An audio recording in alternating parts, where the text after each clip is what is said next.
안녕하세요. 사연 읽어주는 남녀입니다. 오늘도 와주셔서 감사드리며 그럼 오늘의 사연 바로 소개해드리겠습니다. 제 나이 7살 때까지 저는 아빠가 해외에서 일하는 줄 알았습니다. 한 달에 한 번도 얼굴 볼까 말까 그나마도 잠깐 집에 와서 저 한번 안아주고 집에 오래 머물지도 않은 채 휙 나가버리시곤 했으니까요.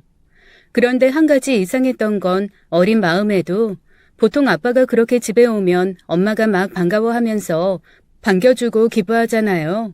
그런데 저희 엄마는 늘 화가 난 얼굴로 아빠를 맞이했거든요. 아빠가 10번 집에 오시면 그중에 8번은 엄마랑 큰소리 내면서 싸우는 게 일이었습니다. 저를 안고 싸운 적도 많아서 저는 늘 아빠한테 안겨서 엄마 아빠가 싸우는 소리를 들어야만 했어요. 엄마는 이렇게 살 거면 차라리 얼굴도 보이지 마라. 너 이런 식으로 내 인생 망치려고 결혼했냐? 뭐 이런 얘기를 했고요. 아빠는 그럴 때마다 네가 이렇게 득득 달려드니까 내가 집에 정을 못 붙이는 거 아니냐. 부모님이 결혼하라고 그래서 했지 어디 너나 나나 서로 좋아서 했냐.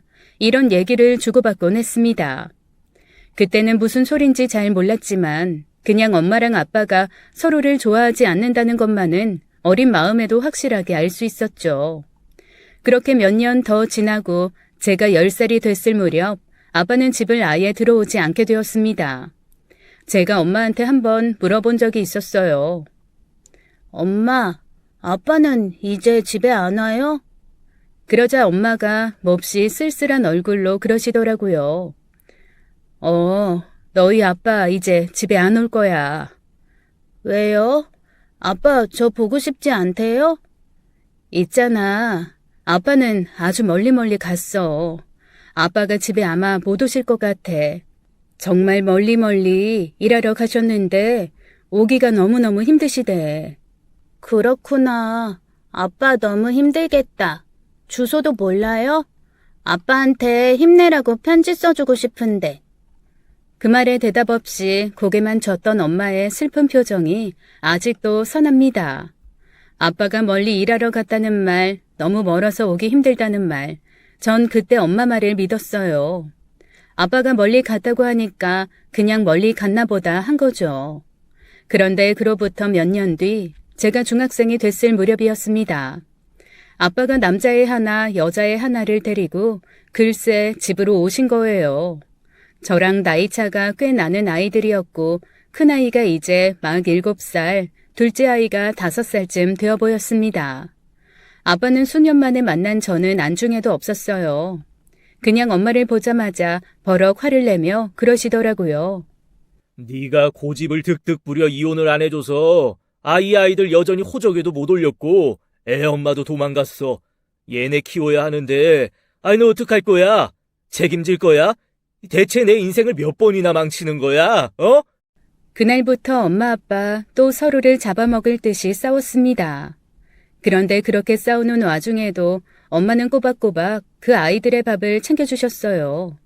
아이들이 얼마나 굶었는지 허겁지겁 밥을 먹는 걸 보고 엄마가 혼잣말처럼 중얼거리신 말을 저는 지금도 기억합니다. 아무리 어른들이 못돼 처먹었어도 그렇지 어쩜 애들 밥을 굶겨? 저렇게 허겁지겁 먹는 걸 보니 내가 욕도 못하겠고. 아휴. 그렇게 엄마는 한숨과 함께 밥 한 숟갈 더 퍼주는 걸로 그 아이들의 엄마도 되어주기 시작했어요. 나중에서야 알았죠. 아빠가 저희 엄마를 두고 바람을 피웠고 밖에 나가서 아이 둘을 낳았던 겁니다. 그렇게 낳은 아이 둘, 제 이복 동생들이 생겼다는 걸요. 엄마 속도 사실 속은 아니었을 거예요. 그래도 저희 엄마는 아빠가 밖에 나와서 아이를 낳아왔다는 것보다 그 아이들이 버려진 강아지 같은 눈빛을 하고 밥을 먹고 싶어서 배가 고파서 얼굴이 선뜩선뜩한 게 더 신경이 쓰이셨던 겁니다. 그렇게 저는 졸지에 동생들이 생겼어요. 솔직히 말해서 사이가 좋지는 않았습니다. 아이들은 자기네들끼리 엄마가 같으니까 둘이 똘똘 뭉쳐서 저를 좀 적대시했고요. 조금만 뭔가 저희 엄마가 큰 소리를 내도 계모가 자기네들을 괴롭히는 것처럼 아빠에게 쪼르르 가서 이르곤 했습니다. 그럴 때마다 아빠는 엄마나 저한테 있는 대로 화를 내셨어요. 아이들이 무슨 잘못이 있냐고, 왜 자기한테 화가 난 걸 애들한테 푸냐고, 저랑 엄마한테 엄청 험한 소리 많이 하셨거든요. 저랑 엄마 몹시 억울했지만 항상 엄마가 그러셨습니다. 있잖아. 원래 숨기고 싶은 게 많고 더 잘못한 사람이 화를 내게 돼 있어. 지풀에 지가 꺾여 먼저 화내는 거지. 너랑 나는 잘못한 게 없어. 그러니까 너무 속상해하지 말고 그냥 이해하고 참고 넘어가자. 이해하고 참고 넘어가자. 이해하고 참고 넘어가자. 어렸을 때부터 이해하고 참고 넘어가자는 말이 저한테 깊이 들어오다 보니 정말 어지간한 일은 다 이해하고 참고 넘어가는 게 습관이 되고 말았습니다. 지금 와서야 그게 일종의 가스라이팅이고 세뇌 교육인 것 같다는 생각은 하지만 그때는 그런 거 생각할 겨를도 별로 없었어요. 두 동생은 좀 이상한 성격이었습니다. 솔직히 말해서 아예 싸가지가 없고 못됐으면 제가 오히려 좀 편했을 것 같아요. 대놓고 미워하기도 하고 욕도 하고 싸우기도 하고 그랬을 테니까요. 그런데 참 희한하게 둘 다 대놓고 못된 것도 아니고 그렇다고 해서 편안하게 마음을 털어놓을 수 있는 상대도 아니었거든요. 그냥 마냥저냥 사람을 좀 불편하게 하는 그런 타입들이었습니다. 둘만 똘똘 뭉쳐서 비밀을 가지고 있는 듯도 했고 실제로 둘이 쑥덕거리다가 제가 나타나면 입을 다물거나 주말에는 어디 간다 말도 없이 둘이 슬그머니 사라졌다가 나타나기도 했습니다. 조금 의문스러운 면도 없지 않아 있었고 저한테 늘 어렵기만 한 그런 대상이었거든요. 여러모로 많이 불편하더라고요. 그래서 잘할 때도 그다지 큰 대화나 정은 없었습니다. 그런데 참 저희 아빠 대단하시죠? 아이 셋을 엄마한테 그렇게 맡겨놓으시고는 또 바람이 나셨는지 집을 나가버리시는 거 있죠. 결국 엄마는 얼결에 아이 셋 혼자 독박으로 키우면서 인정은 인정대로 못 받고 구박은 구박대로 당하고 속은 속대로 썩으며 저희를 키우기 시작하셨어요.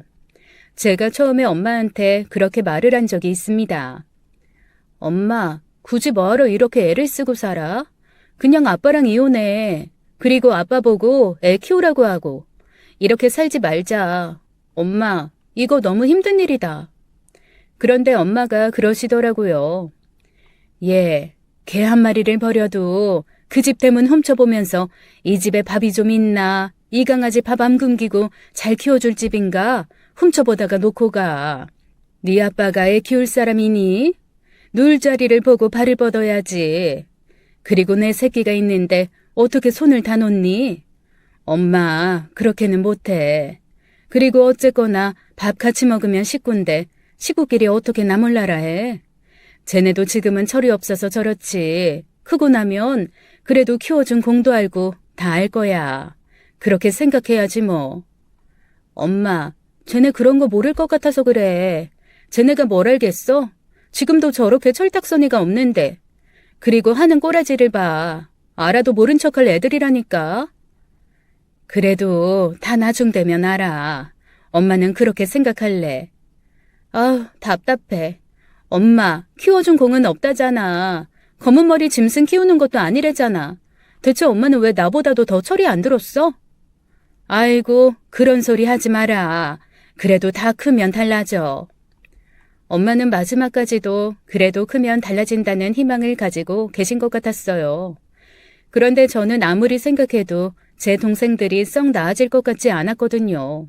뭔가 더 배신 때리면 때렸지 절대 무언가 반성하고 나아질 만한 위인들이 아니라는 게 제 생각이었습니다. 그래도 뭐 엄마가 그렇다니까 그런가 보다 하고 넘어가야지 제가 무슨 힘이 있겠어요.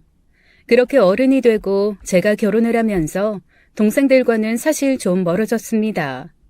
진짜 웃긴 게 뭔 줄 아세요? 제 결혼식 때 둘 다 안 왔어요. 이유도 아주 다채로웠습니다. 한 녀석은 오려고 했는데 갑자기 열이 너무 나서 못 왔고요. 한 녀석은 오는 길에 교통사고가 났대요.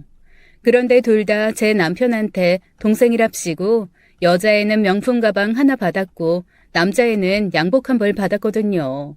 받을 거 다 받고 정작 결혼식에 참석을 안 한 거였죠. 제가 그것도 분해서 어쩔 줄 몰라 하니까 엄마가 또 저를 위로하면서 그러시는 겁니다. 와서 쓸데없는 소리에서 깽판 치는 것보다는 안 오는 게 낫다. 저희 엄마가 보살인 건지 아니면 제가 쪼잔한 건지 참 알 수가 없더라고요. 어쨌건 그렇게 저희 엄마와 저는 이복 동생들하고 멀다면 멀고 가까우면 가까운 그런 사이로 지냈습니다. 그러다가 몹시 충격적인 사실을 하나 알게 되었어요. 저희 아버지가 아이들 놓고 나가서 바람 피우셨다고 했잖아요. 저는 그게 다른 여자랑 바람을 피우는 건 줄 알았거든요. 그런데 세상에 저희 아빠가 바람 피운 상대가 제 이복 동생들의 엄마였더라고요. 한마디로 아이는 낳아서 저희 엄마한테 키우게 떠넘겨 놓고 자기는 그냥 자유롭게 저희 아빠와 연애를 한 겁니다. 나중에 알고 보니 너무 어이가 없어서 제가 동생들한테 물어봤어요. 너희도 알고 있었냐고 말이죠. 그랬더니 두 녀석이 뻔뻔하게도 고개를 끄덕이더라고요. 아니 그러면 너희는 너희 엄마한테 가서 살지 대체 왜 여기서 우리 엄마 괴롭히면서 살았던 거야? 글쎄 여동생이 저한테 뭐라고 그러는 줄 아세요? 여기 아줌마는 집에서 밥 해주고 애 키우는 거 좋아하지 않아? 우리 엄마는 그런 거 못해. 그냥 밥 해주는 아줌마랑 산다고 생각한 건데 왜? 어차피 주말에는 아빠랑 엄마랑 다 같이 있었어. 주중에만 일하는 아줌마가 챙겨준다 생각하고 산 거야. 왜 언니가 난리야? 우리가 뭐 피해줬어? 정말 어이가 없더라고요. 밥이 이유였다면 학생 때나 붙어있으면 되지. 왜 다 컸어까지 삼시세끼 밥 차려내게 괴롭히나 분한 생각이 들었습니다. 그래서 지금이라도 다 컸으니까 나가서 너희 엄마랑 살라고 소리를 버럭 질렀어요. 그랬더니 아니 이 두 녀석이 그러겠다고 하고 나가버리는 겁니다. 그리고 저희 아빠한테는 이렇게 얘기하더라고요. 평생 참고 살았는데 누나가 너무 텃세를 부리네요. 결국 저희 보고 이제는 나가라고 해서 저희 어쩔 수 없이 나갑니다. 그러니 아빠가 독립할 비용을 좀 주셔야겠어요. 당연히 저희 아빠 저를 붙들고 난리가 났습니다. 너 대체 동생들한테 무슨 말을 했길래 얘네가 이렇게 울며 불며 난리야. 애들이 왜 서러워서 못 살겠다고 나가겠다고 하는 거냐고. 그렇게 애들한테 곁주는 게 어렵냐. 아무리 이복 동생이지만 그래도 네 동생인데 이런 식으로 못돼 먹게 해서 네가 어디 복이나 받겠냐. 아주 지 엄마 닮아서 싸느라고 냉정하고 진짜. 저로서는 정말 황당 그 자체였어요. 아무리 제가 그렇게 얘기한 게 아니라 아이들이 이렇게 나가겠다고 했다며 아빠한테 얘기를 해도 통하지 않더라고요. 대체 아빠를 어떻게 구워 삶은 건지 제 말은 들은 척도 안 하고 아빠에게 저는 하루아침에 천하의 못된 언니, 못된 누나가 돼버리고 말았습니다. 그렇게 저희 아버지, 엄마랑 제가 살던 집 훅 팔아서 저희한테는 간신히 전세 정도만 얻을 수 있는 돈 딱 주시고 그 두 아이에게 집 하나씩 사주시더라고요. 엄마랑 저랑 난리를 쳤지만 소용이 없었습니다. 그나마 엄마가 아빠 금고에서 금덩이 몇 개, 현금 몇 개 몰래 갖고 나오신 걸로 저희 모녀 간신히 살림살이 정도 살 수 있었어요. 만약 엄마가 그렇게 빼내오지 않았으면 아마 아무것도 없이 생으로 내쫓겼을 겁니다. 제가 너무 억울해서 엄마한테 이렇게 억울하게는 못 살겠다라고 징징거렸더니 엄마가 저를 위로하면서 그러시더라고요. 그래도 언젠가는 참고 산 공이 올 거야. 하지만 저는 엄마의 그런 말 믿을 수가 없었습니다. 항상 나쁜 사람은 그 나쁜 짓 벌 안 받고 끝까지 잘 살더라고요. 그리고 제 생각은 변함이 없다는 게 증명되고 말았습니다. 그 여자분이랑 놀러 가셨던 저희 아빠 갑자기 쓰러지셨거든요. 병원에서 하는 말로는 뭔가 순간적인 신체적 무리가 와서 뇌출혈 비슷한 게 생기신 것 같다고 하는데 자세한 건 아무도 모를 일이죠. 더 어이없는 건 저희 아빠 그렇게 되고 나서 나온 보험금 수혜자가 죄다 그 여자였다는 겁니다. 정말 아빠한테 단 한 푼도 주지 않고 돈 싹 다 가지고 자취를 감춰버리더라고요. 제가 너무 황당한 나머지 동생들한테 좀 화를 냈습니다. 당장 너희 엄마 어디 있는지 말해. 보험금 갖고 와. 병원비 내야 한다고. 그랬지만 동생들은 역시나 모른 척 하더라고요. 우린 아무것도 몰라. 들은 것도 없고 본 것도 없다고. 우리도 피해자야. 엄마가 아빠 병원비 급하다고 우리한테 돈 빌려간 게 있어. 그거 나중에 아빠가 이자 쳐서 줄 거라고. 그런데 이렇게 되었으니 어떡해. 우리 돈 누가 줘? 엄마가 가져간 아빠 병원비 안 주면 우리 소송할 거야. 정말 어이가 없었습니다. 글쎄 자기네 엄마가 아빠 병원비 한다고 자기네들한테 돈 빌려간 게 있다면서 오히려 저한테 그 돈을 갚으라고 하는 게 말이 됩니까? 뻔뻔한 것도 유전인 건지 졸지에 저랑 엄마는 아빠의 병수발을 하면서 보험금을 들고 튄 그 여자가 남긴 빚까지 처리해야 했습니다. 아빠 카드 가지고 정말 신나게 긁으면서 다녔더라고요. 게다가 아빠를 보증인으로 해서 이것저것 뭘 얼마나 당겼는지 저는 정말 하루가 멀다 하고 찾아와서 빌린 돈 갚으라고 하는 사람들 처리에 혼이 다 나갈 것만 같았습니다. 누워 계신 아빠가 정말 너무너무 원망스럽더라고요. 그 와중에 이복 동생들은 정신 잃고 누워있는 아빠는 찾아오지도 않고 어디서 지네 엄마랑 짝짝꿍이 맞아서 무슨 짓을 벌이는 건지 도통 보이지를 않았어요. 아빠 입원이 한 달이 넘어가자 일주일에 한 번씩 와서 아빠 상태만 쓱 보고 사라지기를 반복했습니다. 생각 같아서는 확 데려다가 머리끄댕이 잡고 흔들어대고 싶었는데 그나마 엄마가 말려서 참고 정말 그래도 아빠라고 정이 써서 참고 꾹꾹 눌러 참느라 제 모든 인내심을 다 끌어다 쓰는 그런 느낌이었어요. 너무 속상하고 황당하고 어이없고 짜증나는 나날이 계속 이어졌죠. 아빠는 깨어나실 줄을 몰랐습니다. 병원에서는 회복도 더 될 거고 정신 차리려면 더 시간이 좀 오래 걸릴 거라고 하더라고요.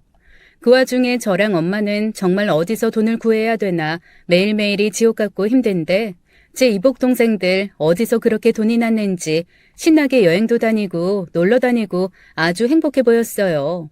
제가 너무 억울한 마음에 걔네들이 여행 다니면서 올린 각종 SNS 사진 죄다 찍어서 보관까지 해뒀을 정도였습니다. 제가 너무 억울하고 속상할 때마다 그거 보면서 약간 전투력 끌어올리려는 목적으로 말이죠. 아버지는 깨어나실 기미가 보이지 않았어요. 엄마랑 저도 점점 지쳐가고 있었고요. 병원에서는 결국 저희한테 병원에선 더 이상 해줄 수 있는 게 없으니 그냥 집으로 모시고 가서 여생이라도 편하게 보내시라고 하더라고요. 엄마와 저 아빠를 집으로 데리고 왔습니다. 가뜩이나 좁은 집에 환자 침대가 들어오니까 더 비좁고 힘들더라고요. 그래도 어쩌겠어요. 집에서 계속 돌봐드리는 수밖에요. 그런데 아빠를 집으로 모시고 오자마자 동생들이 뻔질나게 집에 드나들기 시작했습니다. 알고 보니 저희 아빠 숨겨놓은 재산이 꽤 많으셨더라고요. 그것도 제가 어떻게 알았냐면 동생들이 와서 아빠한테 속닥거리는 얘기를 듣고 이것저것 알아보면서 알게 된 겁니다. 할머니, 할아버지가 남겨주신 땅도 좀 있고 아빠가 투자해 놓은 것들이 꽤 수익률이 좋아서 재산이 상황이 나쁘지 않은 겁니다. 생각보다 아파서 받은 보험금은 얼마 되지 않았는데 아빠 사망 보험금과 돌아가시면서 돌아가시게 되면 상속될 땅과 건물이 꽤 있는 상황이었거든요. 제가 엄마한테 이런 걸 몰랐냐라고 물어봤더니 엄마가 고개를 저으며 자기는 진짜 평생 월급 한 번 받아보는 게 소원이었다면서 이런 액수의 돈은 한 번도 들어본 적이 없다고 말씀을 하시더라고요. 그러면서 어이가 없는지 헛웃음을 지으며 이렇게 말씀하셨습니다. 아니 이렇게 돈이 있었으면 내가 너 학비 못 내줘서 그렇게 가슴치고 땅치고 울 때 아비가 돼가지고 그래도 학비 한 번 정도는 내줄 수 있는 거 아니었니? 그러게 말이야. 엄마, 나 학비 없어서 한 학기 다니고 한 학기 휴학하고 또 한 학기 다니고 한 학기 휴학하고 그랬는데 내가 진짜 어이가 없어서. 그리고 아빠의 재산을 살펴보면서 그제야 제 이복 동생들이 무슨 돈으로 1년씩 어학연수도 다녀오고 그렇게 해외여행도 철마다 다녔는지 이해가 되더라고요. 저는 걔네들이 자기 엄마한테 돈을 받았거나 아니면 뭔가 아르바이트해서 그렇게 하는 줄 알았습니다. 딱히 공부에 뜻이 있는 애들처럼은 안 보였으니 학비보다는 놀러 다니는데 돈 쓰자 이렇게 마음먹은 줄 알았어요. 그런데 학교 다니는 비용에서부터 그런 여행 비용까지 다 저희 아빠가 댔던 거였습니다. 배신감도 밀려오고 너무나 속상하기도 하고 어이없기도 하고 이런저런 생각 때문에 하루하루가 너무 힘들었는데 그것보다 더 힘든 건 현재 동생들의 태도, 아빠의 태도였습니다. 병석에 누워서도 아빠는 저 말고 그렇게 동생들만 위하고 생각을 하시더라고요. 제가 매일매일 아빠 몸 닦아주고 기저귀 갈아주고 욕창 안 생기게 돌봐드리는 건 너무나 당연하면서 동생들이 한 번 와서 아빠 손 붙들고 우는 척하고 아빠 없으면 우리 어떻게 사냐는 이빨린 소리하는 건 그렇게 가슴이 아프신 모양입니다. 동생들 한 번씩 왔다 갈 때마다 저것들을 두고 내가 어떻게 죽나 아주 한탄에 한탄을 하시는데 정말 그 소리가 너무너무 듣기 싫은 거예요. 그래서 제가 한 번은 아빠한테 그런 소리 제 앞에서 하지 마시라고 버럭 소리를 지른 적도 있었다니까요. 그런데 그러면 뭐합니까? 아빠의 사랑은 제가 아닌 제 이복 동생, 이복 남매들에게 쏟아져 있는걸요. 그것 때문에 엄마가 한 번 저한테 사과를 하신 적도 있어요. 미안해. 내가 싫어서 너까지 너희 아빠가 별로 정을 안 주나 봐. 다 내 잘못이다. 다 미안하다 내가. 응? 아니야. 엄마가 무슨 잘못이야. 내 아빠지만 저 사람이 이상한 거지. 엄마는 아무 잘못 없어. 엄마는 하나도 잘못한 거 없어. 근데 참 야속하긴 하네. 사람이 한결같은 건가? 어떻게 끝까지 저러시지? 그러게 말이야. 어떻게 그렇게 젊었을 때는 내내 바람피고 나이 들어서는 이렇게 병든 몸 위탁하면서도 눈길 한 번을 곱게 안 주니? 참 고마운 거 몰라, 우리 아빠. 죽기 전에 재산이라도 제대로 정리하셨으면 좋겠는데. 엄마, 나는 아빠 돈 안 받아도 되거든? 근데 괜히 재산 싸움 나서 쟤네랑 부딪히고 엄마랑 나 또 힘들고 그럴까봐 그게 너무 걱정된다. 차라리 하나도 안 받겠다고 할까? 엄마는 그건 싫어. 돈이 문제가 아니고 이건 그냥 마음의 문제야. 너 평생 고생하고 인정 못 받고 그랬는데 하다못해 방 한 칸 할 정도라도 너한테 남겨야 그게 사람이지. 지 제사상 걱정되면 그래도 조금은 남기겠지. 그리고 법이 알아서 할 텐데 뭐. 네가 미리 걱정 안 해도 돼. 아유, 싸움이나 안 일어났으면 좋겠어. 어쩐지 찜찜한 느낌에 제가 엄마한테 말끝을 흐렸는데 왜 그런 느낌들은 항상 정확하게 맞는 걸까요? 아니나 다를까 동생들이 점점 아빠에게 와서 속닥거리는 시간이 늘어날수록 아빠가 절 보는 눈빛이 곱지 않았습니다. 뭔가 이상한 일을 꾸미는 것 같아서 제가 전화기를 하나 개통되지 않은 걸 구해다가 녹음할 수 있는 어플을 깔고 아빠 침대 밑에 몰래 넣어두었거든요. 나중에 거기에 녹음된 말을 듣고 정말 저는 기절할 뻔했습니다. 동생들이 번갈아가며 아빠에게 저희 엄마 욕을 하고 있는 거예요. 아버지, 우리 새엄마 지금 이 남자 저 남자 엄청 만나고 다녀. 아버지 이렇게 누워있는 거 새엄마가 얼마나 고소해하는 줄 알아? 맞아요. 아버지, 저도 봤어요. 그런데 남자가 한둘이 아닌 것 같아. 내가 그 남자 중에 하나한테 물어봤거든? 그랬더니 자기 지금 남편이 곧 죽을 건데 그 죽은 남편 재산으로 그 남자 가게 차려주겠다고 그렇게 약속했더라니까. 내가 진짜 아버지 생각에 눈물이 앞을 가려서 다리가 풀려서 주저앉으려다가 내가 여기서 주저앉으면 정말 사람 새끼 아니다 싶어서 내가 그 남자 쫓아가서 멱살 잡았잖아요. 네가 어떻게 우리 아버지 재산을 감히 탐을 내냐고. 내가 그 남자 아주 작살내고 왔어. 아버지 나도 그래. 아버지, 내가 진짜 너무 속상하고 어이가 없어서 아니 누가 봐도 제비인데 제비 같은 남자한테 다음 달에 내 남편 죽고 나면 내가 용돈 더 줄 수 있을 거라고 그렇게 얘기하는 거야. 그래서 내가 그 남자 뺨 올려붙이고 왔잖아. 아버지, 나 우리 아버지 불쌍해서 어떡해. 우리 아버지 더 살아야 되는데, 어? 우리 아버지 재산 다 다른 남자 뒷구녕에 가서 박히게 생겼어. 나 너무 억울하고 속상해 죽겠어. 우리 아버지가 어떻게 모은 재산인데. 정말 어이가 없었습니다. 아니 바람을 핀 건 아버지고 상간녀는 지네 엄마가 상간녀지. 우리 엄마는 정말 바보처럼 몇십 년간 지고지순하게 밥에다 바친 것밖에 없는데 말이죠. 지금 누가 누구를 바람핀 사람으로 보는 건지 기가 막히더라고요. 그런데 저를 더 기막히게 한 건 아빠의 반응이었습니다. 두 동생이 그렇게 말할 때마다 저희 아버지 억장이 무너지는 듯한 소리로 분노가 가득 차서 응대를 하시더라고요. 내가 그럴 줄 알았다. 걔가 그런 식으로 내 뒤통수 칠 줄 알았다. 딸년도 어미 닮아서 의문스럽더니 아주 치엄이 꼭 닮았다 걔도. 세상에 이복 동생들 말에 호응하면서 저와 엄마를 싸잡아서 욕하시는 게 아니겠어요? 정말 절망스럽더라고요. 그렇게 말하면서 저희 아버지 글쎄 이렇게 말씀하시더라고요. 내 재산 그 둘한테 한 푼도 못 가. 내가 유언장 다 고치고 갈 거다. 그러니까 너희는 아무 걱정하지 말고 남겨진 네 애미, 네 그들 친애미 잘 돌봐줘라. 그 사람 나 없으면 아무것도 못한다. 알고 있지? 알지? 우리 엄마 지금도 아빠 돌아가시면 쫓아갈 거라고 시금을 전폐하고 있는데 아빠 오래 사셔야 돼요. 알았죠? 우리 줄초상 치르고 고아되는 거 아빠도 원하지 않잖아요. 어? 어찌나 입속의 혀처럼 저희 아빠한테 살살거리는지 순간 몹시 자괴감이 들었습니다. 내가 애교가 없고 이렇게 살살거리질 못해서 혹시 아빠가 나를 사랑하지 않는 건가, 일부러라도 아빠한테 저런 식으로 대했어야 하는 건가, 정말 오만 생각이 다 들더라고요.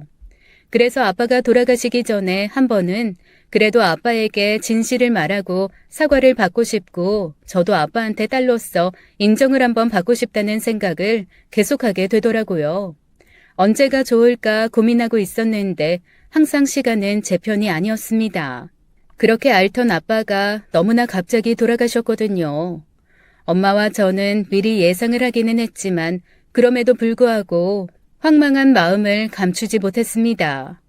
정신없이 장례를 치렀어요. 장례를 치르는 동안에도 얼마나 웃긴 일이 많았는지 몰라요. 지났으니까 웃긴다고 얘기를 하지 황당하고 짜증나는 일 투성이었습니다. 바로 제 이복 동생들과 그의 친모 때문이었죠. 아니 무슨 패션쇼장도 아닌데 저희 아빠 장례식장에 3명이 무슨 디자이너가 만든 검정 옷 같은 것들을 죄다 차려입고 와선 상주석에 떡 서는 겁니다. 제가 솔직히 이복 동생들까지는 상주석에 서는 것 용납하려고 했거든요.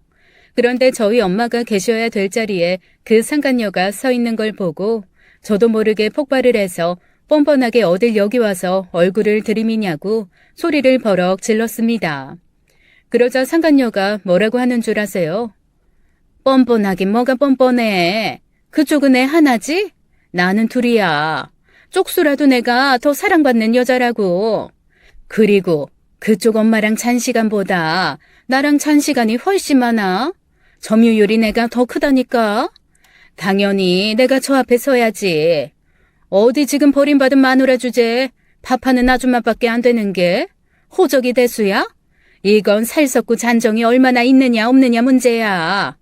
너 서류상으로만 이혼 안 했지? 그 남자 네 남자라고? 웃기지 마. 내 남자야. 아니 그러면서 이 미친 여자가 저희 엄마한테 달려들어서 갑자기 머리 끄댕이를 잡는 겁니다. 아니 이게 무슨 막장 드라마도 아니고 그래서 제가 너무나 열받고 황당해서 그 여자에게 달려들어 확 밀치며 뺨을 한 대 치고 말았어요. 그 다음부터는 뭐 아수라장이었죠. 제 이복 동생들이 저한테 달려들어 네가 뭔데 우리 엄마를 때리냐. 너 한번 오늘 너 죽고 나 죽어보자 하면서 저희 아빠 장례식장은 그대로 난투극장이 돼버리고 말았습니다. 결국엔 엄마가 다 그만하라고 당장 그만두지 못하겠냐고 버럭 소리를 지르시는 바람에 다들 잠잠해지긴 했지만 아마 엄마가 그렇게 소리 안 지르셨으면 손님들 와서 다 구경하실 정도로 저희 끝까지 싸웠을 거예요. 그렇게 싸우고 자기는 머리 흐트러지고 화장 엉망돼서 여기 더 이상 못 있겠다고 그 여자가 사라져버렸는데 차라리 속이 시원하더라고요. 더 웃긴 건 그 전까지만 해도 어떡하든 상주석에 쓰려고 애를 썼던 제 이복 동생 둘이 자기 엄마 그렇게 가버리니까 그 다음부턴 계속 안쪽에 앉아서 술 마시고 자기 친구들이랑만 떠들고 놀고 단 한 번도 상주 노릇 안 한 채 민폐하겠지만 잔뜩 하는 거 있죠. 그렇게 장례 치르고 며칠 뒤였습니다. 집에 있는데 누가 배를 정신없이 울리더라고요. 나가 봤더니 부동산에서 왔다는 겁니다. 왜요? 왜 오셨어요? 저희 부동산에 뭐 의뢰한 거 없는데요. 응? 무슨 말이에요? 집 내놨잖아요. 무슨 소리세요? 저희 집 내놓은 적 없어요. 이렇게 잘 살고 있는데 그게 무슨 소리예요? 아니에요. 집 내놨는데. 그쪽 동생들이 집 다 내놨고 팔렸잖아요. 오늘 이사 들어오기 전에 마지막으로 사이즈 재러 왔는데요. 아니, 제가 집을 보여드린 적이 없는데 언제 집을 보러 오셨다는 거예요? 저 얼마 전까지 계속 아버지 이 집에서 간병하고 장례 치르고 온 지 며칠 되지도 않았는데. 그랬더니 정말 황당한 얘기를 하시더라고요. 집 팔린 게 불과 며칠 전이었다며 날짜를 말씀해 주시는데 제가 머리가 다 띵하더라고요. 바로 저희 아빠 장례식 기간이었습니다. 제 이복 동생들 정말 대단하죠? 아빠 장례식 기간 동안 집 내놓고 여기서 집 보러 온 사람들한테 집을 보여줬던 겁니다. 제가 이 집 명의 자체가 저희 엄마로 되어 있는데 대체 그게 무슨 소리냐고 물었어요. 그랬더니 부동산 주인이 몹시 당황한 얼굴을 하면서 등기부 등본을 떼어봤더니 이 집이 저희 이복 동생 명의로 되어 있다고 얘기를 해주는 겁니다. 제가 무슨 소리냐고 등기부 등본을 뺏어봤어요. 아니 그랬더니 아버지 돌아가시기 3주 전에 이 집의 명의가 엄마가 아닌 제 동생들로 변경이 돼 있는 겁니다. 그리고 변경자가 아버지로 되어 있더라고요. 그제야 동생들이 아버지 모시고 병원 가겠다고 굳이 예약 날짜가 아닌데 나갔던 날이 떠올랐습니다. 그날 병원 갔다 온 것 치고는 한참 만에 들어온다고 했더니 이런 짓을 꾸미고 있었던 거죠. 너무 화가 나고 당황스럽고 미처 깨닫지 못한 게 속이 상하더라고요. 그런데 일단 서류가 그렇게 되어 있으니 저로서는 당시 어떻게 할 수 있는 게 없었습니다. 결국 엄마랑 저는 졸지에 집에서 쫓겨나게 되었어요. 동생들한테 전화를 했지만 아무도 받지 않더라고요. 당장 모레 이사를 들어오기로 했다며 빨리 집을 빼줘야 된다고 하는 통에 엄마와 울며 짐을 쌌습니다. 그리고 구할 수 있는 가장 빠른 집을 구했는데 진짜 짐도 채 다 들어가지 않을 초라한 집이었어요. 원룸에 집을 산처럼 쌓아놓고 엄마와 둘이 앉아있자니 기도 안 막히더라고요. 너무 당황스럽고 화만 났습니다. 엄마, 미안해. 그런데 나 이대로는 억울해서 못 살겠어. 나 어떡하든 복수할 거야. 무슨 복수를 해. 아무 짓도 하지 마. 아니야. 나 이대로는 도저히 못 참겠어. 이거 유류분 청구 소송도 할 수 있고 아빠 유언장 잘못됐다는 것도 할 수 있고 그리고 어쨌거나 엄마가 실제적인 아내잖아. 아무리 유언장이 그렇게 돼 있고 아빠가 그렇게 하고 싶다고 해도 걔네한테 다 재산 못 가. 어떡하든 소송할 거야. 그 애들이 가만히 있겠어? 자기네들이 가만히 안 있으면 어떡할 건데? 엄마, 그러니까 마음 단단하게 먹어.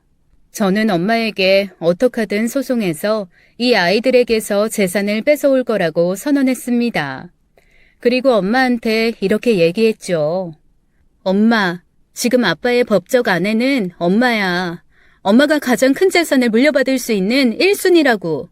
엄마가 없으면 나랑 애들이랑 싸워야 되지만 엄마가 있는 한 엄마가 무조건 1순위야. 그러자 엄마도 그거는 알고 있다라면서 한번 저보고 알아서 해보라고 하시더라고요. 제가 그래서 얼른 변호사부터 찾아가 사정을 설명했습니다. 변호사가 일단 동생들한테 이 상황을 통보하라고 하더라고요. 그래서 내용 증명을 보내고 차근차근 소송을 준비하기 시작했어요. 정말 준비할 것도 많고 해야 될 것도 많았습니다. 정신이 없어서 집에 들어가지 못하고 밖에서 일 보다가 대충 잠자다가 또 일 보다가 하는 일이 허다해졌죠. 아빠의 땅 현황을 살피기 위해 지방을 내려간 날이었어요. 어쩐지 저녁 늦었는데도 엄마가 전화를 안 받으시는 거예요. 아무리 전화해도 엄마는 소식이 없고 걱정이 되기 시작했습니다. 그래서 부랴부랴 집으로 올라왔는데 아니 집 문이 열려있고 온 집이 흐트러져 있는 채 엄마가 보이지 않았습니다. 너무 당황스럽고 놀라서 경찰에게 일단 신고부터 했어요. 그랬더니 경찰이 하는 얘기가 주변 CCTV를 다 뒤졌지만 엄마가 자기 발로 걸어나간 흔적은 찾지 못했다는 겁니다. 약간 정신을 잃을 것 같더라고요. 재판 날짜는 하루하루 다가오는데 엄마는 간 곳이 없고 전화기는 집에 떨어진 채 제 부재중 통화만 잔뜩 와 있었습니다. 아파트엔 딱히 CCTV가 없어서 엄마의 행방을 찾을 수도 없고 정말 미치고 팔짝 뛸 노릇이었어요. 그 와중에 동생들은 깐족깐족거리면서 지금이라도 소송을 취해야 하면 자기네들이 조금 생각해 주겠다는 둥, 좀 나눠줄 마음이 있다는 둥, 별 쓸데없는 소리들을 해대더라고요. 정말 미칠 것 같았습니다. 엄마의 행방이라도 알면 그깟 돈 어쩌거나 저쩌거나 무시하고 넘어갈 텐데 엄마의 행방을 모르겠으니 그게 더 돌겠더라고요. 게다가 아빠 돌아가신 후 엄마의 건강도 안심할 만한 상태가 아니었거든요. 선천적으로 천식도 좀 앓고 있고 얼마 전부터는 당뇨도 와서 아주 급할 때 호흡기가 없으면 위험할 수도 있고 당이 급박하게 높아지면 그것도 위험할 수 있습니다. 엄마가 워낙 꼼꼼한 사람이라 몸 가장 가까운 곳에 호흡기와 당뇨약 그리고 사탕 같은 것들을 잘 때도 빼놓지 않고 차고 계시는 분이긴 하지만 그래도 70이 가까운 노인에게 환경은 중요하니까요. 엄마가 어디서 잘못되었을까봐 그게 너무 걱정이 되더라고요. 치매 기운은 없어서 어디든 계시면 택시라도 타고 집에 오실 뿐인데 이렇게까지 연락도 없고 흔적도 없는 거면 생각하기 싫지만 뭔가 잘못된 게 아닌지 자꾸만 이상한 걱정이 되었습니다. 결국 재판 날짜도 놓치고 사방팔방 엄마를 찾아서 이리저리 돌아다녔어요. 아무 데서도 엄마의 행방을 찾을 수 없으니 제가 뭐에 홀린 것도 같고 그제서야 돈이 아니라 엄마가 제일 소중하다는 게 느껴지기도 했습니다. 차라리 엄마가 어디 아파서 입원해 있는 거면 좋겠다는 생각마저 들었어요. 그게 아니라 세상을 떠나신 거면 그건 정말 견디기 힘들 것 같았거든요. 엄마 없이 살 수 없을 것 같은데 어떡하나 싶은 생각도 들었습니다. 그런데 단서는 생각지도 못한 곳에서 발견되었어요. 제가 그날도 엄마 집에서 쓸쓸하게 걸어 나오는데 옆집 아줌마가 나오시면서 저한테 그러시는 거예요.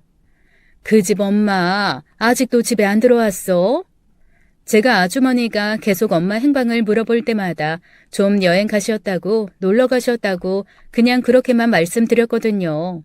굳이 사라지셨다 그런 얘기하면 어른들은 또 흉흉하게 생각하실 수도 있어서 얼추 둘러댔단 말이죠. 그래서 제가 네, 아직 안 돌아오셨어요 라고 대답을 하고 지나가려는데 옆집 아주머니가 조용히 갸우뚱 하면서 중얼거리시는 겁니다. 여행을 길게 가셨네. 그때 그 모습은 여행 가는 사람 모습이 아니긴 했는데. 갑자기 귀가 번쩍 뜨였어요. 언제요? 저희 엄마 언제 보셨는데요? 그게 언제더라? 한 2주 정도 됐나? 갑자기 뛰어들어와서 엄마 찾은 그날 오전에 만났지. 그날 오전에 저희 엄마 보셨어요? 몇 시쯤이요? 점심 먹기 전이었는데, 한 10시 반? 11시쯤? 아니다. 한 10시 40분쯤 되었겠다. 딱 그때 우체국 택배 오는 시간인데, 택배 아저씨는 들어오고, 그 집 동생들이랑 엄마는 스쳐 지나가면서 나가고, 응, 맞아. 그랬다. 그날 오전에 그 집 동생들이 와서 엄마 데리고 갔어. 엄마가 막 안 가려고 하는 거 억지로 데리고 가더라고. 그게 무슨 얘기예요? 다시 한번 자세하게 말씀해 주세요. 동생들이, 아니, 그 자식들이 엄마를 억지로 데리고 갔다고요?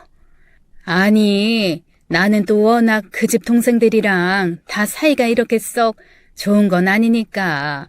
그냥 또 싸우나 보다 하고 말았지. 그런데 아무리 봐도 여행 가는 것 같진 않았거든. 동생들이 어디 좀 가 있으라고 자기네들이 데리고 가겠다고 그랬는데 그 집 엄마가 우리 큰딸한테 연락해야 된다고 전화 가져올 거라고 그랬더니 나중에 해도 된다면서 그냥 막 데리고 나가더라고. 난 그래서 어디 예약한 차 시간이 늦어서 저렇게 서두르나. 아무리 그래도 그렇지 무슨 사람을 저렇게 연행하듯 데리고 가나 참 싸가지들은 없다 이러고 말았어. 그 집 엄마가 자꾸 전화기 찾으니까 좀 짜증내면서 언니한테는 우리가 얘기하겠다고 누가 볼세라 얼른 엄마 데리고 사라졌어. 참 이상한 일이었어요. 제가 엄마가 없어졌다, 엄마를 찾아야 된다라는 얘기했을 때 두 동생 다 모르는 것처럼 그렇거든요. 그리고 경찰이 혹시 엄마 언제 봤냐고 물어봤을 때도 최근에 엄마 본 적 없다고 둘 다 대답을 했단 말이죠. 그랬는데 옆집 아주머니는 분명 엄마가 사라진 그날 동생들이 찾아와 엄마를 데리고 갔다는 얘기를 하고 계신 거니까요. 이거는 뭔가 제가 모르는 게 있다라는 생각이 들었습니다. 그래서 아주머니에게 지금 한 얘기 혹시 나중에 한 번 더 해주실 수 있냐라고 물어봤더니 아주머니도 그때서야 뭔가 이상한 생각이 드셨는지 저한테 뭐 안 좋은 일 있는 거냐고 물어보시더라고요. 제가 딱히 대답은 안 드리고 어쨌건 나중에 제가 한 번 더 부탁드리면 얘기해 주실 수 있냐고 재차 물어봤습니다. 아주머니가 그러겠다고 고개를 끄덕이시더라고요. 즉시 경찰에게 달려갔어요. 그리고 경찰한테 이웃집 아주머니가 이런 식으로 말씀을 하셨다. 나는 엄마가 아무래도 어딘가에 잡혀 있는 것 같다라는 얘기를 했습니다. 처음엔 경찰이 그게 무슨 소리냐고 좀 어이없어 하더라고요. 분명히 동생분들이라고 하지 않았나요? 경찰한테 자초지종을 얘기를 해줬죠. 사실은 친동생은 아니고 돌아가신 저희 아빠 내연녀 자식들이에요. 아버지가 돌아가시고 남은 재산들이 좀 있어서 서로 이야기를 하고 있는 중이거든요. 그런데 엄마가 아무래도 1순위다 보니까 서로 갈등이 좀 있었어요. 제가 재판하자고 소장 보내놓은 상태고 전 계속 아버지 재산 상황 파악하고 다니는 중이었는데 아니 그러자 갑자기 경찰이 저한테 심각한 얼굴로 그러는 겁니다. 아, 그런 일이 있으면 진작 말씀을 해주셨어야죠. 저희는 그냥 형제자매, 진짜 형제자매고 남매인 줄 알았어요. 재산이 걸려있으면 사실 식구들도 무조건 처음엔 의심하고 넘어가야 돼요. 친형제 자매들 사이에서도 서로 죽자고 덤비는데 처음부터 관계를 말씀해 주셨으면 좀 다르게 접근했을 텐데요. 잠시만요. 혹시 동생분들 차 번호 뭔지 아세요? 차 번호요? 차 번호 잘 모르는데. 아, 잠시만요. 예전에 저희 집에 주차 등록한다고 한번 얘기해 준 적이 있어요. 저한테 기록 있을 거예요. 제가 문자를 뒤져서 동생들 차 번호를 경찰에게 알려주었습니다. 갑자기 손이 막 떨려오기 시작하더라고요. 몇 번씩 전화기를 잡은 손을 떨다가 떨어뜨리니 경찰이 제 등을 두들기며 걱정 말라고 얼른 찾아보자고 위로를 하더라고요. 제가 너무 늦게 어리석게 굴어서 혹시 엄마를 구할 수 없는 건 아닐까, 모든 게 늦어버린 건 아닐까 두려움이 몰려왔습니다. 간신히 차 번호를 찾아서 전달해주고 덜덜 떨리는 다리를 추스르며 주저앉았어요. 경찰이 한동안 그 차 번호 가지고 조회를 하더니 헛헛한 얼굴로 이렇게 얘기하더라고요. 주신 번호 차량이요. 그날 오전에 그 차가 아파트에 들어왔던 증거 있네요. 아파트 입구에 있는 카메라에 찍혔고 주차 시스템에도 기록이 있어요. 잠시만요. 이 번호로 그날 차가 다녔다는 게 검색해 보겠습니다. 그러면서 아파트 주변에 있는 길에 곳곳에 달려있는 교통감시 카메라를 가지고 동생 차 번호를 추적하기 시작했습니다. 그랬더니 그날 오전에 동생의 차가 마지막으로 간 곳이 이천에 있는 어떤 농장이라고 하더라고요. 이천이요? 이천 농장? 거기 저희 아빠 땅이 좀 있는데. 혹시 땅이 어디 있는지 정확히 알아요? 아니요. 저도 최근에서야 알아서요. 그냥 거기 안 쓰는 농장이 하나 있고 그 농장에 붙어있는 땅을 좀 가지고 계시다는 것만 알아요. 근처를 한번 가보긴 했는데. 잠시만요. 저 집에 그 서류들 있어요. 서류에 주소 있고요. 갑자기 경찰들이 분주해지기 시작했습니다. 그러면서 저한테 빨리 한시가 급하다며 엄마를 찾아야겠다라고 하더라고요. 문득 겁이 났어요. 혹시 엄마가 잘못했으면 어떡하나, 왜 내가 진작에 동생들을 의심하지 않았을까. 스스로 너무 원망이 되고 갑자기 심장이 두근두근 뛰면서 갑갑해져 오더라고요. 일단 집으로 달려가 서류를 뒤졌습니다. 며칠 전에 다녀왔던 곳, 횡댕그레하고 아무것도 없이 노지로 남겨져 있어서 대체 이 땅을 어디다 쓰려고 사셨을까 생각했던 거기 맞더라고요. 경찰과 아버지의 농장이 있는 주소로 달려갔습니다. 메마른 땅 한가운데 다 무너져가는 창고 같은 집이 하나 있는데 그 집 앞에 자동차 바퀴가 최근에 생긴 게 왔다 갔다 했던 흔적이 남아있더라고요. 제가 이곳에 와서 둘러볼 때만 해도 없던 바퀴 자국이었습니다. 경찰들이 후다닥 창고 안으로 뛰어들어갔어요. 세상에, 저희 엄마 거기 계시더라고요. 그것도 잔뜩 힘이 빠져서 정말 간신히 숨만 붙어있는 것 같은 상태로 저희 엄마 쓰러져서 누워 계셨습니다. 엄마, 정신 차려. 엄마, 나 알아보겠어? 엄마, 나왔어. 그런데 저희 엄마가 한 첫마디 말을 듣고 저는 대성통곡하고 말했습니다. 너 어서 피해. 걔네 오면 너까지 여기 갇힐 거야. 엄마 괜찮아. 엄마 두고 너 피해. 아니야, 엄마. 지금 경찰들이랑 같이 왔어. 엄마 이제 안전해. 나 엄마랑 같이 나갈 거야. 엄마, 일단 병원부터 가자. 저는 혹시나 엄마가 정신을 잃을까봐 주문처럼 계속 엄마를 부르며 엄마를 다독였어요. 저를 만나서 안도한 건지 엄마의 얼굴이 금방 하얘지더라고요.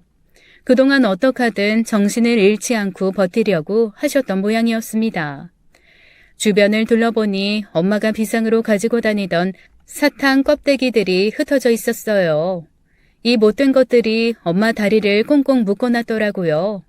팔도 몸통과 함께 밧줄 같은 걸로 감아놔서 손은 조금씩 움직일 수 있는데 다리에 묶은 끈을 풀거나 뭔가 탈출할 수 있는 시도를 할 수는 없게 해놓았습니다. 엄마가 갇혀있던 공간은 아마도 아빠가 한 번씩 와서 머물렀던 농막인 듯 했어요. 유통기한 지난 믹스커피가 좀 있었고 지하수인 듯한 물이 조금 흐르는 파이프가 있더라고요. 나중에 엄마에게 들어서 알았지만 거기서 나오는 물을 기어가서 조금씩 먹고 믹스커피를 입에서 녹여 먹으면서 버텼다고 했습니다. 그 죽일 년놈들이 엄마 가두면서 편의점 빵 몇 개 같이 넣어주고는 2주 넘게 방치했다고 하더라고요. 경찰도 이건 납치뿐 아니라 살인 방조에 가깝다고 고개를 절레절레 저었습니다. 엄마, 나한테 이제 참으라고 하지 마. 그리고 걔네가 언젠가는 엄마 마음 알아줄 거라고, 키운 공 알아줄 거라고 하지도 마. 엄마 그런 말 다시는 나한테 하지 마. 엄마가 희미하게 고개를 끄덕였습니다. 그리고 구급차에 타자마자 엄마는 바로 정신을 잃고 말았어요. 경찰들은 엄마를 병원으로 옮김과 동시에 두 동생들을 납치 및 살인 방조로 긴급 체포했습니다. 둘이 체포 당시에 뭐하고 있었는 줄 아세요? 자기 엄마랑 여행 갈 계획 짜고 있었다네요. 다 같이 서울에 있는 근사한 호텔에서 호캉스 즐기면서 야외 수영장에서 맥주에 피자 시켜 먹고 선베드에 누워있는 거 경찰이 바로 잡아서 연행했다고 했습니다. 그 와중에도 그 내연녀는 자기는 아무것도 모른다고 버럭버럭 소리 지르고 두 동생은 서로한테 책임을 떠넘기면서 아주 아수라장 개판이었다고 하더라고요. 그러면서 처음에는 공기 좋은 곳에 요양시키려고 했다. 저희 엄마가 원해서 간 거다라는 개소리를 짓거리는 겁니다. 그래서 제가 눈이 뒤집혀서 따졌어요. 뭐? 요양을 너희는 손발 묶어서 시키니? 그리고 노인을 그런 식으로 아무런 환기나 온도 조절 장치 되어 있지 않은 공간에 가뒀다는 건 곧 살인이야. 증거 없잖아. 그래, 우리가 아파트에 간 건 맞아. 그런데 아파트에서 데리고 나왔다는 증거 있어? 그 이천 농장에 우리가 갔다는 증거 있냐고. 두 동생은 자기네들이 그런 게 아니라고 펄펄 뛰었지만 정황상도 그렇고 엄마의 증언도 그 두 사람이 범인인 게 확실했습니다. 게다가 결정적으로 이웃 농장에서 설치한 도둑잡기용 방범 카메라가 두 동생이 엄마를 끌고 이천 창고 안으로 들어간 걸 찍었더라고요. 이 나쁜 놈들 엄마가 반항하자 글쎄 엄마를 때리기까지 했습니다. 피가 거꾸로 솟아서 경찰이 만류할 새도 없이 저 두 동생의 뺨을 올려붙이고 말았네요. 결국 아버지의 재산을 엄마가 아닌 자기네들이 독차지하려고 벌인 일인 게 밝혀졌습니다. 뭔가 죄가 자꾸 쌓이는 것 같아서 무서웠는지 둘이 말을 바꾸더라고요. 아빠가 재산을 물려주겠다고 한 건 본인들이 간병을 열심히 해서 그 상으로 주시겠다고 했는데 저랑 엄마가 독차지하려는 욕심에 자기네들을 모함하는 거라나요? 그래서 제가 그동안 저의 전투력을 끌어올리기 위해 모아두었던 두 사람의 SNS 기록들을 싹 제출했습니다. 아버지 입원 기간 동안 둘이 합쳐서 해외는 3번, 국내는 4번 여행을 다녔고 아버지 수술하신 날도 상간녀와 셋이 호텔 식당에서 밥 먹고 인증샷 올린 거 아주 싹 모아서 제출했죠. 그 증거를 보고 그제야 그 두 인간이 입을 다물더라고요. 결국 저희 엄마와 저는 아버지의 재산을 거의 다 받아낼 수 있었습니다. 둘이서 그런 범죄만 저지르지 않았어도 어느 정도 재산을 차지할 수 있었을 텐데 쓸데없는 욕심을 부린 바람에 이도 저도 안 되게 다 뺏기고 만 거였죠. 이 모든 사건의 가장 큰 반전은 역시나 아버지의 내연녀, 즉 제 이복 동생들의 친엄마였습니다. 보통 자식들이 그렇게 해서 감옥에 들어가게 되면 일반적인 부모라면 자기가 다 꾸민 일이고 애들은 그냥 이용만 당했다고 하면서 본인이 뒤집어 쓰려고 하지 않나요? 아니면 아이들의 죄를 인정하고 정말 진심을 다해서 사과를 하던가요? 그런데 이분 아주 강적이더라고요. 제가 예상한 2개 다 하지 않고 오히려 저희를 맞고소 했습니다. 불법 사찰, 명예훼손 이런 걸로요. 경찰도 너무 어이가 없어서 이런 거 성립 안 된다고 했지만 꿋꿋하게 맞고소하면서 글쎄 합의금 제시하는 거 있죠? 합의해주면 고소 취하를 하겠다나요? 하지만 법이 그렇게 허술하지는 않더라고요. 그 불륜녀 역시 저희 엄마의 납치 및 감금에 연루된 데다가 유산을 상속받기 위한 각종 사기에 걸려들어서 실형을 받게 되었습니다. 더 웃긴 건 저희 아빠뿐만이 아니었다는 거예요. 그 아버지의 내연녀가 연루되어 있는 그런 식의 사건이 한두 개가 아니었더라고요. 결국 이 사건 저 사건 다 중첩돼서 걸려드는 바람에 추가 구형까지 될 것 같습니다. 저랑 엄마는 생각지도 못한 큰 재산을 받게 됐어요. 물론 둘 다 그게 마냥 반갑지만은 않았습니다. 저는 엄마를 잃었을지도 모른다는 생각에 엄마는 저에 대한 미안함 때문에 한동안은 재산이 생긴 것도 별로 기쁘지도 않고 실감도 안 나더라고요. 그래도 이제는 슬슬 돈 좀 쓰면서 한번 살아보려고 합니다. 평생 한 번도 도움이 안 된 아버지지만 아버지가 남긴 돈으로 한번 신나게 살아볼까 해요. 우선 엄마랑 여행을 좀 다녀보려고요. 저희 엄마 비행기는커녕 기차 한번 못 타보셨는데 더 나이 드시기 전에 비행기도 타고 기차도 타고 배도 타면서 세상 곳곳 예쁘고 아름다운 거 가득 보셨으면 좋겠습니다. 그래도 언젠가 엄마가 세상 떠나는 날 그동안 겪은 슬프고 괴로운 건 다 잊고 마지막에 딸이랑 함께 본 예쁘고 고운 풍경만 기억하셨으면 좋겠다는 게 제 마지막 소원입니다. 지금까지 사연 읽어주는 남녀였습니다. 끝까지 시청해주신 여러분 감사드리며 저희는 다음 사연으로 돌아올게요. 감사합니다.